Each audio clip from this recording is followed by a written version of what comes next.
Hoje o Rotas da Bola, o podcast de futebol internacional de O Tempo Esportes, vai te contar quais são os destaques da Copa América que vai começar.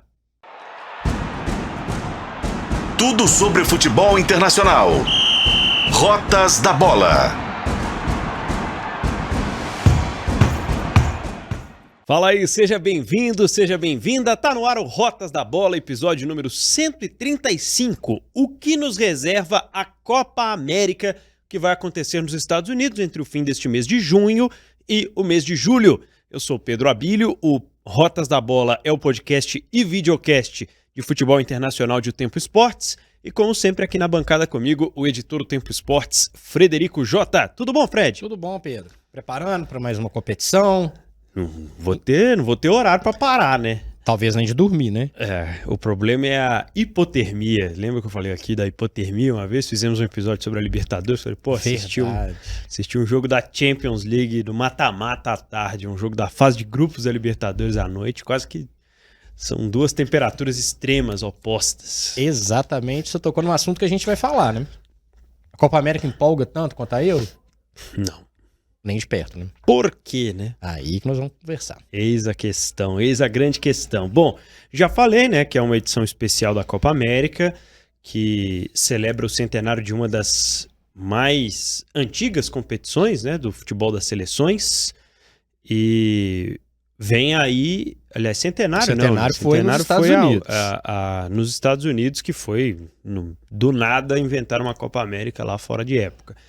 Mas celebra uma das principais competições de futebol de seleções, uma das primeiras. E por que nos Estados Unidos? Por política. Porque teremos lá uma Copa do Mundo em breve e eles precisam começar a se preparar o terreno, fazer os testes e principalmente entenderem as seleções da CONCACAF. Qual que é o nível? Onde a gente está no meio dessa confusão toda? Porque a Copa do Mundo vai aumentar. E a gente está garantido nela. Então, o que isso significa, né? Como vamos nos sair jogando contra seleções um pouco mais fortes? A final vai ser no dia 14 de julho. E a Copa América vem aí com essa peculiaridade, né? Com a participação de seleções da América Central e da América do Norte, e vai acontecer na América do Norte.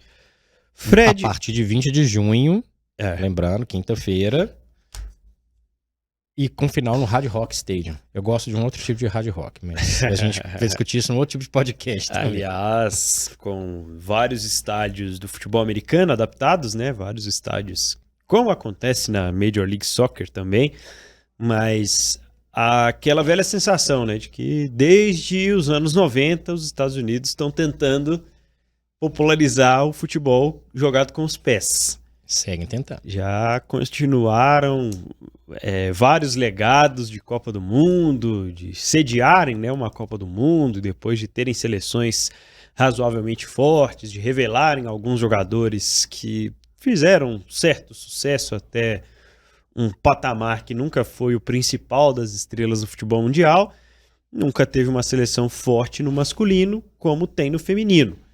Então ainda está em busca de chegar a um nível de receber essas seleções para jogar na casa deles e falar, hoje a gente tem um time que pode encarar vocês de igual para igual. Ainda não é esse momento, né, Fred? Não, tá longe disso, inclusive. Longe disso.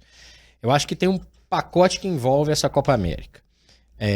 Convidado não é novidade, né? Não tem, né? A Copa América é a competição, a mais antiga competição de seleções do mundo, tem uma tradição enorme, mas também ela tem uma história um pouco acidentada e eu vou chegar nisso daqui a pouquinho, que acho que é onde a gente precisa debater. Por que ela não tem o cartaz e o prestígio da Eurocopa? Convidado não é novidade. E que se é para ter convidado, que seja convidado das Américas, então. Seja ela central, do norte, não interessa. Até porque a competição com 10 seleções sul-americanas, entre aspas, né? Porque a América do Sul tem mais países, né? É legal lembrar isso geograficamente falando. 10 nações futebolísticas na América do Sul. Já tem eliminatória que é enorme. Aí, enfim, isso já é um ponto que já não faz ter tanta graça. Mas é interessante ter convidados, ok, pode ter uma troca de cultura futebolística ali que pode servir para muita gente. Acho que ela vai servir de base para o que a gente deve ver de uma maneira mais ampla em 2026 nos Estados Unidos. A organização não vai ser um problema. A tendência é que não tenha gramado ruim. Imagino que os acessos vão estar tudo ok. Não teremos alguns problemas que a gente já viu em outras edições da Copa América. Acho que tem muito estádio, mas a ideia talvez é isso mesmo, para testar uma quantidade de estádio. A quantidade de estádios são 14 estádios. Para uma competição com quase com o meio número de seleções. Tem alguns exageros. Mas eu acho que vai funcionar como base para uma competição maior, que também, como você disse no início, né? Graças ao dinheiro, vão ter 48 seleções passeando lá nos Estados Unidos, no Canadá e no México em 2026, o que nós já falamos várias vezes aqui. A não ser que alguém consiga me convencer do contrário, não dá pra gente achar legal. Eu acho que isso vai trazer um pouco de um legado para 2026, vai mostrar um pouco a cara para 2026. Acho que vai fazer pensar em algumas situações. Eu acho até que as eliminatórias deveriam ser repensadas, para te falar a verdade. Com certeza, concordo. Né? Que seja a eliminatória das Américas, que pense em outra situação. A verdade é que o futebol da CONCACAF, né? Américas Central e do Norte, evoluiu muito pouco, mesmo com esse intercâmbio. E que seria muito interessante, efetivamente, ocorrer esse intercâmbio de uma maneira técnica, Pedro. Porque a gente vê o Messi joga nos Estados Unidos. Beleza. Quase que é uma pelada de solteiro contra casado quando a gente vê alguns jogos. Não tem um cara pra dar uma trombada no Messi, pra jogar ele no chão, né? Levou os amigos dele, vai fazer o churrascão assado, né? Vai fazer. Como diz lá na Argentina e no Uruguai, levou o Suárez, levou os brothers e tal, e assim. E apesar de ser o Messi, não dá pra falar que ele tá aumentando o nível do futebol nos Estados Unidos. A Copa América vai conseguir fazer isso, Pedro? Não. Então acho que é uma coisa muito mais estrutural, muito mais de um cartão de visitas para 2026 do que tecnicamente dentro de campo. Aí a gente falou no início do episódio sobre a Copa América Centenário, né? Que estava na minha cabeça porque foi uma edição, acabou fazendo com que tivéssemos 2 Copa Américas num espaço muito curto de tempo. Aliás, 3, né? Se fosse pensar nos 4 em 4 anos que o torneio tradicionalmente deveria acontecer. Aí depois tivemos a Copa América em 2021, em que ninguém queria receber a quantidade de seleções, todo mundo se preocupava muito com a questão da pandemia. O Brasil abriu as portas porque entendia que naquele momento precisava ter a competição. Deu no que deu. Tomou um sapeca da Argentina na final dentro de casa e viu que a preparação não estava lá, aquelas coisas. Se lembrou de tudo que cerca talvez ali a segurança, nós somos um exemplo sanitário, podem vir jogar no Brasil. Tivemos problemas com jogadores afastados por Covid, tivemos o problema técnico, tático, escancarado da seleção às vésperas da Copa do Catar. Com direito ao Catar na Copa América. Com direito a convidado, como a gente já está acostumado, como você falou. E aí a sensação é de que essas motivações, elas sempre se sobrepõem àquela Copa América lá de, sei lá, 2005, que foi uma Copa América que chamou muita atenção, porque tinha seleções fortes, tinha ali um cara chamado Messi surgindo, todo mundo pensando ainda nos resquícios, né, daquela seleção argentina que tinha muitos bons jogadores. 2004, né? De 2004. Da decisão do Adriano. Isso, 2005 foi a Copa das Confederações. 2004 a gente tinha uma seleção brasileira muito forte, vindo de um campeonato mundial conquistado, e uma Argentina que já trazia ali bons nomes. Não tinha chegado na época do Messi ainda, mas já apresentava ali uma seleção consolidada. Então tinha uma motivação futebolística muito mais interessante. Hoje vejo isso cada vez mais se perdendo em detrimento das motivações externas. das motivações, muitas das vezes, políticas. E estamos indo para mais uma Copa América que, na minha sensação, tem muito mais a ver com a vontade dos Estados Unidos e a vontade da Conmebol de fazer política que nunca cessa, do que, de fato, atrativos futebolísticos. Lembrando que essa de 2004, histórica para o futebol brasileiro, gol do Adriano no fim, a partida vai para os pênaltis, Tevez faz gracinha, D'Alessandro faz gracinha, acirra a situação toda. O Brasil levou um time misto. Pois é. Só para lembrar. Então, 20 anos depois, aconteceram edições da Copa América. Essa 2015, 2016, por exemplo, né? Entre elas a Centenário. Espaço de tempo avacalhado entre um e outro. De quanto em quanto tempo o raio da Copa América, gente? Porque assim, ali, pouco depois, veio a adequação. Não, vamos começar a fazer a Copa América junto com a Euro. Vamos ver. Veremos. Voltando lá na minha adolescência, eu lembro que tinha de 4 em 4 anos. Então teve a Copa América em 83, aí passou a ter uma em 87. Aí 89 teve. Aí 91 teve. Aí 93 teve, 95 teve. 97 teve. Não dá, gente. Não dá. E aí quando eu falo, por que falta a Copa América ter o prestígio da Euro? Preciso te falar? Então, Futebol, né? futebol, gente. E assim, como é que você vai criar um prestígio numa competição continental que você tem o Japão e o Catar como convidados? Como que você vai manter um prestígio numa competição que ela muda de regulamento de tanto em tanto tempo? Se a gente for voltar mais ainda no tempo, em uma outra América do Sul, do século passado, etc., já teve competição com 3, com 4 seleções, com 5. Você não constrói uma identidade, uma imagem disso com um histórico desse. E eu fico imaginando, inclusive os jogadores, que aí eu queria tocar num outro ponto. A Copa América ela pode ajudar numa definição de bola de ouro, né? Sim. Um prêmio individual. Então, beleza. Dá pra dizer que essa disputa pode estar dividida entre Vini Júnior e Bellingham? Em tese? Pelo menos em tese. Nesse momento, em tese é isso. Isso. Né? O Brasil tem muito mais chance de ganhar a Copa América do que a Inglaterra ganhar a Eurocopa. Por proporção, né? Por competitividade. Sim, sim. Né? O Brasil tá no grupo que tem Colômbia, joga todo ano. Paraguai joga todo ano. E a Costa Rica, que não é a Costa Rica da Copa de 2014.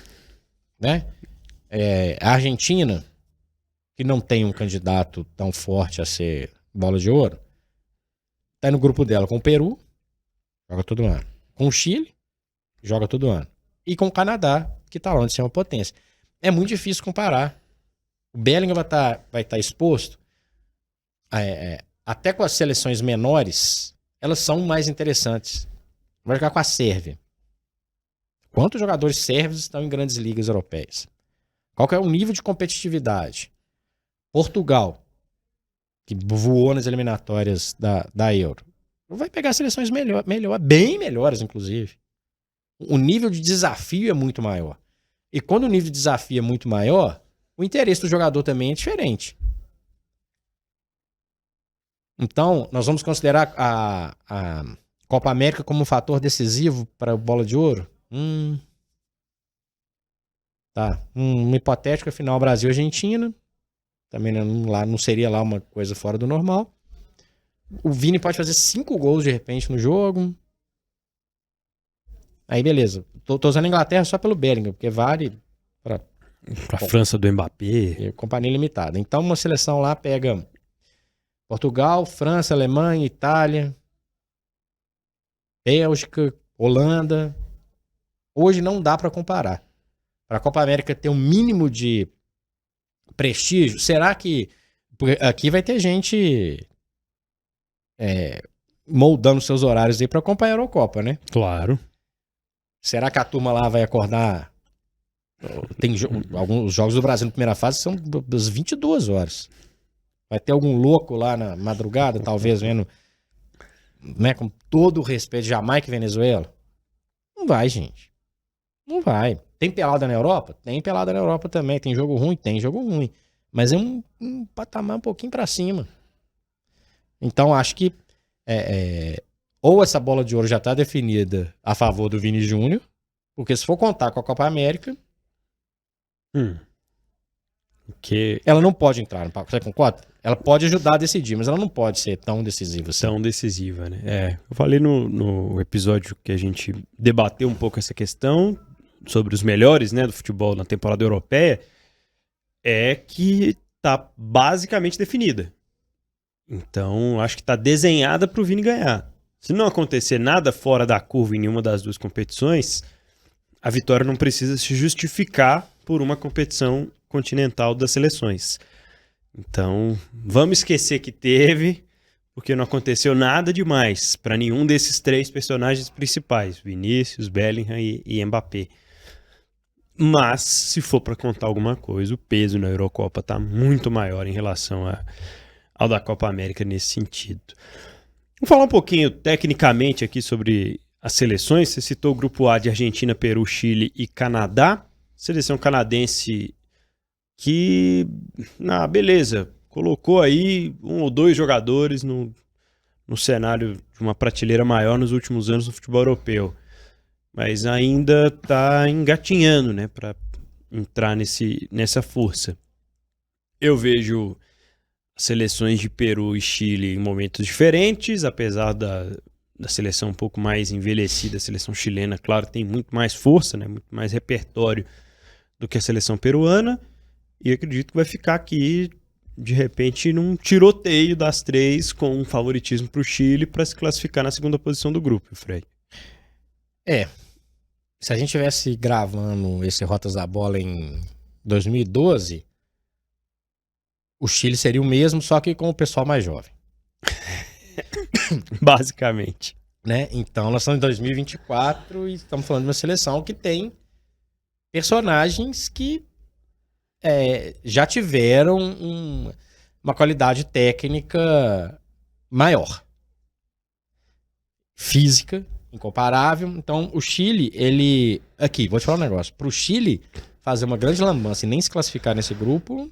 Não custa nada, né? Não custa nada. Não seria uma novidade, tá? Não seria uma coisa fora do normal. O Canadá vai jogar a Copa do Mundo em casa. Beleza, é o Canadá do Alphonso Davies, que é um jogador diferente na seleção do que é no clube. Mas não é atrativo. O futebol peruano... Dá pra falar que o futebol peruano é atrativo? Olha quantos clubes peruanos se classificam para a fase de mata-mata de Sul-Americana e Libertadores. É um total de 0, né? Na média. Cabe à Argentina fazer um papel dela. Vai continuar um processo de construção de uma seleção para 2026, da atual campeã do mundo. Aí a gente tem que lembrar que 2021, se a Copa América... Dá pra falar que a Copa América foi bem modorrenta 2021 por todos os fatores envolvidos, né? Não era pra ter a Copa América, estádio vazio. Esse é o fator principal, não era pra ter acontecido. Enfim. Mas ela foi importante pra Argentina chegar ao título da Copa do Mundo 2022. Ponto. Agora é diferente. A Argentina não tem essa necessidade de ganhar um título urgente, né, Pedro? Exatamente. Tá longe dessa pressão e vai poder... brincar um pouco mais com a competição. Então o Messi vai continuar brincando na América do Norte. Vai. Talvez vai sofrer mais faltas do que ele sofre nos jogos da MLS. Para mim, é um grupo de nível técnico, exceto a Argentina, muito baixo, um desafio pequeno para a seleção campeã do mundo. No grupo B temos México, Equador, Venezuela e Jamaica. Meu Deus. A seleção mexicana talvez seja a seleção um pouco melhor preparada. Aí você vai pegar os resultados do México em 2024, né? O que foi a seleção mexicana nesse ano. Um desastre atrás do outro, um esboço de uma reação contra a seleção num amistoso em que a seleção brasileira já tinha se desligado, já estava fazendo vários testes também, acaba sofrendo 2 gols, mas depois não tem muita dificuldade para encontrar o terceiro e ganhar o jogo. E Equador, Venezuela e Jamaica, acho que principalmente a seleção da Venezuela tem ali um histórico recente de tentativa de revelar um jogador, de colocar um jeito diferente, mas ainda assim, muito pouco, né? A Jamaica ela pode ser agraciada com uma vaguinha para a Copa, né? Já que tem 3 países sedes em 2026. Exatamente. Eu acho o Equador melhor do que o México, tá? Seleção equatoriana. Boa. Eu acho melhor. Eu acho que tem mais potencial, acho que o futebol evoluiu mais no Equador do que no México. A gente viu amistosos recentes do México lamentáveis, né? Lamentáveis. Vai jogar a Copa de novo em casa. 3ª Copa no México, inclusive, né? Menos jogos do que em 70 e 86, mas vai ter Copa no México. Um pessoal fanático pelo futebol. Mas... é super legal ver a seleção do México, Pedro? Não é, né, cara? Vamos ser francos? Não é, né? Não. Não é. A torcida do México é muito mais legal do que o time do México. Então eu acho que aí o Equador, ele tem a possibilidade dele avançar em primeiro. E eu vou te falar uma coisa maluca. O México vai ter uma torcida gigantesca a seu favor, talvez seja um ponto muito positivo, né? Mas, igual eu falei do Chile no grupo A, não se assuste se o México arrumar uma lambança aí não, viu? A Venezuela corre por fora. É um processo de evolução. Engatinha ainda. Mas não custa surpreender e o México ficar de fora, hein, Pedro? Não custa. Pra mim, um grupo... Vou te falar, viu? Também não me atrai, não. Vai ter gol do Micael Antônio, pelo menos. Tá aí uma grande atração, né? Jogador do West Ham. Jogador da seleção jamaicana. E o Equador de Moisés Caicedo, né? Outra hora também, um jogador muito buscado por clubes no buscado inglês. Não. Buscado é uma coisa, né? Abrir a carteira e colocaram lá. Eu perdi as contas de quantos milhões de libras que o Chelsea investiu no Caicedo. Pra mim, Equador favorito, tá? Muito bem. No grupo C, Estados Unidos, Uruguai, Panamá e Bolívia. Aqui temos a seleção uruguaia, que é sempre um atrativo à parte quando se fala de futebol sul-americano. Mas temos Panamá e Bolívia juntos num grupo. Eu vou contar pra vocês aqui, gente, em off, o Pedro falou comigo que ele está preparando, inclusive, pra gravar. Ele não vai só assistir ao vivo, como vai gravar Panamá e Bolívia. Vai ser um evento histórico. Provavelmente o maior candidato à pelada da Copa América é esse jogo. Panamá-Bolívia, hein? A Bolívia tem... ela é a seleção sul-americana que tem menos chance de ir para a Copa do Mundo, mesmo com praticamente todos os times da América do Sul indo para a Copa do Mundo. O Panamá é o Panamá, né? Super legal ter ido na Copa da Rússia 2018, uma festa danada, mas o futebol de lá não mudou nada do que a gente conhece da seleção panamenha. Tomou lá seus tocos lá na Rússia, não voltou em 2022. Pode ser que volte em 2026 pela situação. O Uruguai eu tenho um olhar mais agradável em relação aos uruguaios. É o Bielsa, o que já me faz ter um olhar diferente. Gosto muito do Bielsa. Jogadores jovens de ótimo nível e jogando com camisas grandes, em competições grandes. É o Darwin Núñez, é o De La Cruz. São jogadores que me agradam. A seleção uruguaia deixou de ser, com o passar do tempo, aquela seleção com jovens promissores, um ataque envelhecido, mas jogava muito ainda em torno de Suárez, Cavani. Isso tem mudado, viu, Pedro? Aliás, totalmente. Isso já mudou, na verdade, né? É a seleção do Valverde. A seleção tá olhando com mais carinho para essa Copa América. O Uruguai tem grande chance de testar o seu time de uma maneira mais atrativa, de dar mais ritmo de jogo, né? Porque não tô falando de Panamá e Bolívia, não são grandes testes. Eu digo em termos de jogo do Bielsa. Os Estados Unidos, para mim, incógnita. Ao contrário do México, a torcida não faz essa diferença. Verdade. Então o Uruguai tem grande chance de usar essa Copa América como uma possibilidade de efetivamente dar o ritmo de jogo que o Bielsa quer para a seleção, aproveitar esse tempo, que o Dorival, por exemplo, vai aproveitar também, mas com jogadores promissores. E para o Uruguai vale muito a Copa América. Então a diferença da Argentina, do Brasil, vale muito. Lembrando que a Argentina e o Uruguai são os maiores campeões da Copa América. Para o Uruguai vale. E talvez aí esteja o atrativo. Ver o Uruguai jogar. O mata-mata tende a ser mais atraente, né? A gente está falando de 16 seleções que estão divididas em 4 grupos com 4 equipes, 2 avançam de cada grupo. No grupo D temos Brasil, Colômbia, Paraguai e Costa Rica. E aí eu coloquei um tópico para a gente falar um pouco sobre a Colômbia, que está na terceira posição nesse momento de pausa das eliminatórias para a Copa do Mundo, né? São 3 vitórias e 3 empates. É um time com comando técnico recente do Néstor Lorenzo, argentino, 58 anos.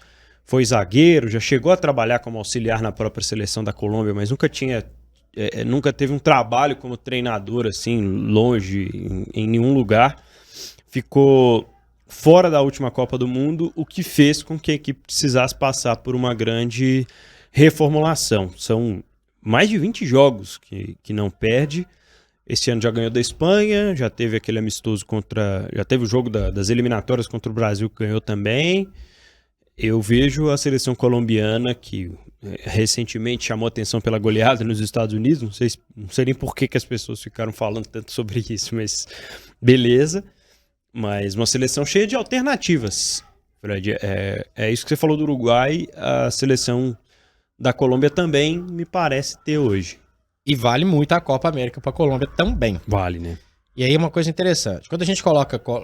Vamos dizer que Brasil, Argentina e Uruguai estão num patamar um pouquinho acima, historicamente e tudo mais. Beleza? Beleza. Na segunda prateleira, que é Colômbia, Paraguai, Chile e Peru, vamos dizer, a Colômbia é melhor. Então a Colômbia, ela pode ser considerada tipo a quarta força. Sim. Com uma gana maior para conquistar esse título, ou para pelo menos fazer uma campanha decente. Os fatores que eu falei do Uruguai, como você disse, valem para a Colômbia também. Tá aí Luiz Dias, né? Tá aí Luiz Dias. Para ficar nesse exemplo. Tem o Rames, né? Que é um Rames na seleção e é um Rames fora da seleção. Pode ser importante. Mas é um potencial de crescimento muito grande. Também acho. Então é uma seleção, assim como o Uruguai também, uma outra semelhança. Não é uma seleção envelhecida, muito pelo contrário. É uma seleção com potencial, é uma seleção que está ganhando identidade, é uma seleção que para mim vai para a Copa do Mundo. É uma seleção que não tem medo de camisa grande. Então tá aí um ótimo desafio pro Dorival nesse grupo. Porque o Paraguai, ao contrário, o Paraguai tá no patamar Chile. Boa. Tá? Tá ali alguns jogadores mais rodados, pouco crescimento, tá no patamar. A Costa Rica, ela não vive provavelmente vai para a Copa, né, pela facilidade de vagas, mas não é uma seleção neste momento que nem aquela surpresa da Copa 2014, né, Pedro? Porque 2014 foi uma zebraça. Ok, aí isso aumentou o olhar para Costa Rica. Hoje, no máximo, uma nova zebraça. No máximo. Pode acontecer? Claro que pode. Mas não é aquela sensação que a gente tem, por exemplo, o Canadá pode fazer uma gracinha maior do que a Costa Rica. Né? Total. Por aí. Então, óbvio, não vou nem discutir que o Brasil é favorito, etc. Mas a Colômbia eu vejo com bons olhos. Dá para você colocar e gravar, ao invés de Panamá e Bolívia, você vê alguns jogos da Colômbia, porque pode... Indícios de bons jogos ou bom futebol, pelo menos, a seleção colombiana. E se a gente talvez não imagine o Brasil tropeçando no Paraguai e na Costa Rica, não é muita surpresa perder para a Colômbia, empatar com a Colômbia, algo no tipo. E a Colômbia também venceu os outros 2 adversários. E aí vamos pro grupo C, pro cruzamento, né? Ficar em segundo no grupo D, de repente pode significar pegar o Uruguai. Já de cara nas quartas de final. Exatamente. E aí a coisa é diferente. Aí a mata-mata. A coisa muda. Pode significar esse Brasil e Colômbia quem vai fugir do Uruguai, né? Claro que, hipoteticamente falando, vamos ver aqui.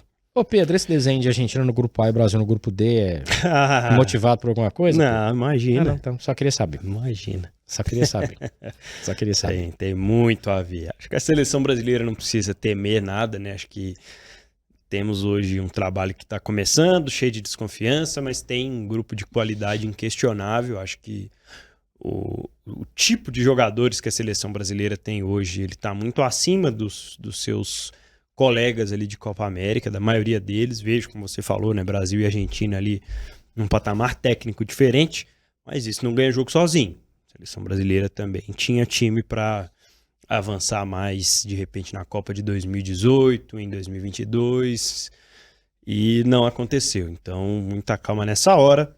Vamos observar o que nos reserva, então, a Copa América. Já viu algum uniforme que te chamou a atenção? Só queria deixar a minha decepção aqui, viu, Fred? Porque, mais uma vez, o uniforme da seleção brasileira. Aliás, observem nessa Copa América o kit de jogo da Jamaica. O problema nunca foi o verde com amarelo. De jeito nenhum. O problema nunca foi o verde com amarelo. Aliás, o verde, amarelo e o preto. Nossa! Né? Combina super bem. Eu adorei. Da Jamaica. A seleção brasileira é um dos mais fracos. Eu né? fiquei decepcionado. Não sei se o escudo no meio, escudo grandão, o corte da gola. Não gostei. Gosto muito do uniforme do Uruguai. Sempre bonito. Né? Especialmente quando tem a combinação tradicional, né? O azul celeste, o short preto e a meia preta. É muito legal. Você gostou do uniforme do México, Pedro? Aquele panão de mesa? Eu não sei o que é aquilo ali não, né? Aquele pano que a sua mãe coloca na mesa para almoçar domingo. Não põe não. Não põe desse, não? Não põe não. Não é tão feio, não. O almoço normalmente tem uma toalha melhor, né? Já chamaram aquele negócio até de cueca samba canção, né? Parece também. Muito ruim, muito ruim. Não achei exceto Jamaica. Nossa, que uniforme maravilhoso. Eu costumo gostar dos uniformes dos Estados Unidos, eu costumo gostar. Eu gostei desse uniforme. Tem uma pegadinha retrô assim e tal, umas coisas no meio. Mas não vi muita graça, não. Nada muito diferente também, não. Não vi muita graça, não. Acho legal quando o Peru tem a camisa com a lista, né, em diagonal, mas já teve modelos mais legais, né? Agora o uniforme não ganha jogo, bola não vai sair do uniforme, né? Então, enfim. A Copa América perde da Eurocopa também o uniforme, Pedro? Ah, com certeza. Perde, né? A concorrência que dureza, é braba. Que dureza, hein? Mas nem uniforme, hein? A Copa América não desgruda, não consegue se livrar dessa tal de Eurocopa que vem por aí. Algo mais, Fred, nessa projeção de Copa América aqui no Rotas? Olha, eu gostaria muito que essa Copa América servisse para um processo de evolução continental. Não dá para falar que a gente tem uma certa preguiça da Copa América. A gente seria mentiroso se a gente não falasse isso. Uhum. Não é uma preguiça danada. Né? Puxa vida. Você espera uma competição continental. Aí você vai ver Brasil e Colômbia, Brasil e Paraguai, Argentina e Peru, Argentina e Chile, Uruguai e Bolívia. Sabe? Então eu espero que pelo menos sirva para um processo de evolução. Eu destaco 4 seleções, as 3 tradicionalistas, Brasil, Argentina e Uruguai, cada um com um momento diferente. A Colômbia que a gente citou. Essas dão aquela vontade de pelo menos acompanhar, de ver, de entender. Obviamente a gente vai acompanhar o Brasil mais de perto, uma quantidade infinita de talento do meio para frente, com problemas defensivos na minha avaliação. Mas ainda não é uma competição que me agrada. Seria muito interessante ter evolução na CONCACAF, como eu falei. Seria muito interessante ter um processo que a gente possa chegar na Copa de 2026 com alguma dessas seleções fora da América do Sul, com possibilidade de fazer alguma coisa, trazer alguma coisa diferente. Mas eu vejo muito pouco em relação a isso. Eu quero ter até o olhar estrutural, né? Porque a gente viu a Copa de 94 nos Estados Unidos, foi um salto interessante. O país não foi para frente em relação ao futebol, não dá para falar que se transformou no potência, etc. Pelo contrário. A gente viu a Copa América 2016 lá. Legal, mas também nada fora do normal. Então, que seja pelo menos, que traga pelo menos o legado de organização, que algumas coisas possam ser efetivamente implantadas. Competições continentais e mundiais sempre trazem alguns atrativos, Pedro. Às vezes uma questão tática, como eu falei na Eurocopa, de inovação, não acho que vai sair da Copa América, mas também em termos de organização. A gente está entrando num novo mundo, né, de competições. A própria Eurocopa deu uma inchada, e eu critiquei isso. A Copa América com 4 grupos de 4, 16 seleções. Muita seleção, muito jogo repetido. A Eurocopa, pela diversidade de países, pela quantidade de países, tira esse fardo que a Copa América tem. Então, acho assim, são muitos pontos negativos. Cabe à própria competição e quem que tá lá dentro tentar mostrar uma coisa diferente. Tomara que a gente veja bons jogos. Tomara que a gente veja tenha um pouco mais de emoção. Tomara que a impressão de 2021 fique lá pra trás, né? Jogos fracos, estádios vazios. Tomara. Não tenho muita expectativa e eu preciso ser sincero em relação a isso. Boa. Pessoal, você quer interagir com a gente aí? Você quer deixar os seus pitacos sobre a Copa América, sobre o que discutimos no Rotas da Bola 135? Mande sua mensagem no YouTube de O Tempo Esportes, principalmente, né? Mas fique à vontade também para participar lá no YouTube de O Tempo. O YouTube de O Tempo Esportes, nosso canal exclusivo para os esportes. Você pode se inscrever por lá e mandar o seu palpite aí, quem vai ser campeão, quem é candidato ao craque da Copa América. Você vai ver a Copa América? Você vai ver a Copa América. Você tá lembrando que tem Copa América? Manda pra gente aí nos canais de participação do Rotas da Bola. Eu sou o Pedro Abílio. Eu sou o Frederico Jota e o endereço que o Pedro não falou é youtube.com/otempoesportes com S. Clica lá, siga a gente, curta e comente. Um abraço.